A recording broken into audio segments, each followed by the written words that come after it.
All right, let's dive right in. We're going to get into the pipes and passages of your home and, try to take some of the mystery out of plumbing. It's the system we use every single day without a second thought, but man, when it goes wrong, it can be one of the most stressful things you ever deal with as a homeowner. So today, we're going to arm you with the knowledge you need to protect your home and your sanity. So I want to start with a question for you. Just think about it for a second. What is the single most destructive force that can be unleashed inside your house? It's not fire, it's not wind. What is it? It's water. Yup, the very same thing we need to survive can cause absolute catastrophic damage when it gets where it's not supposed to be.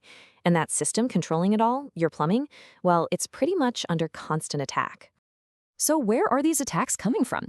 You might be surprised to hear that the battle for your plumbing, it often starts outside your walls. We're talking about environmental threats, a sort of secret war being waged on your pipes 24/7. And these threats can be super specific to where you live. Take a place like Michigan, for example. You're basically facing a triple threat. First up, you've got these brutal freeze-thaw cycles that expand and contract pipes until they just crack. Then there's the corrosive hard water, which is just packed with minerals like calcium and magnesium. And to top it off, if you're in an older home, you might have aging galvanized pipes that are basically just time bombs waiting to fail. I love this quote because it just nails it. Hard water causes scale buildup, and it really is like cholesterol for your plumbing. Over the years, it just keeps adding another layer and another, making the pipes narrower and narrower. This reduces your water pressure and puts a huge strain on the whole system until one day, it just gives up. Okay, so what about the cold? This number, 42 inches, is absolutely crucial. In places like Oakland County, Michigan, that is the frost line. That's how deep your water and sewer lines have to be buried to keep from freezing. Any pipe that's sitting above that line and isn't properly insulated, it's a ticking time bomb every single winter. Now here's the thing. Your home is actually trying to warn you about these threats before they turn into total catastrophes. It sends out signals, sights, sounds that are telling you, hey, something's wrong over here. The key is just learning how to listen. This chart is a great place to start. A gurgling toilet? Yeah, it sounds weird, but it could be pointing to a blocked sewer vent. If you ever see discolored, kind of brownish water coming out of the tap, that's a high-severity warning, my friend. It means your pipes are literally corroding from the inside out. And that low water pressure we talked about, it could be that pipe cholesterol, that scale buildup, or worse, an active leak somewhere you can't even see. And then there's this one. This is the sign you should never, ever, ever ignore. A water stain on your ceiling or wall isn't an old problem that magically fixed itself. No way. It is a blinking red light telling you there is an active leak right now. And every minute you wait, that water is just eating away at your home's structure. You see, ignoring those little warning signs is exactly how small annoyances mushroom into full-blown disasters.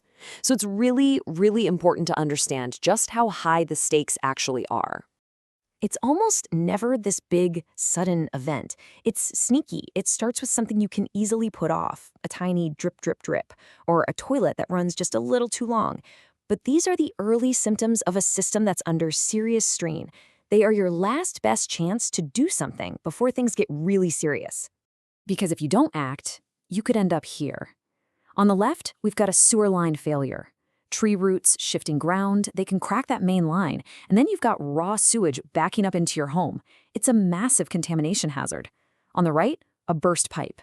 This often happens from that freeze-thaw cycle we talked about. Water expands when it freezes, it splits the pipe, and the second it thaws, you have an instant flood. Okay, that was the bad news. I know, but the good news is you don't have to face any of this alone. Calling a professional can feel a little intimidating, so let's pull back the curtain and look at what a good service call should actually look like. A real pro is going to follow a clear process. It always starts with a thorough diagnosis to find the root cause of the problem, not just slap a Band-Aid on the symptom. Then, and this part is critical, you get clear, itemized pricing that you have to approve before they touch anything.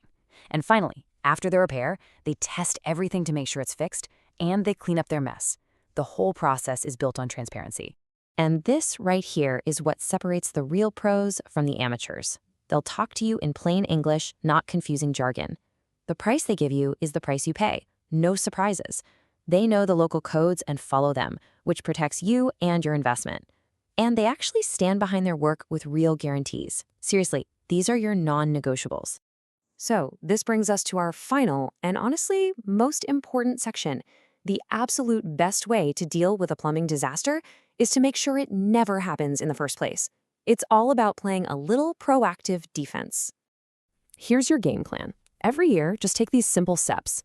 Flushing your water heater gets rid of that mineral buildup that causes them to fail. A quick walk around to inspect pipes can help you spot tiny leaks before they get big. Insulating pipes in your garage or crawl space, that's your best defense against freezing. And please, for the love of all that is holy, make sure everyone in your house knows where the main water shutoff valve is and how to use it. That knowledge alone can be the difference between a small mess and a total disaster. So I'll just leave you with this one question. After everything we've looked at today, the environmental threats, all the warning signs, what's at stake, take a hard look at your own home. Is your plumbing really prepared for what's coming next? Because believe me, the best time to fix a problem is long before it ever starts.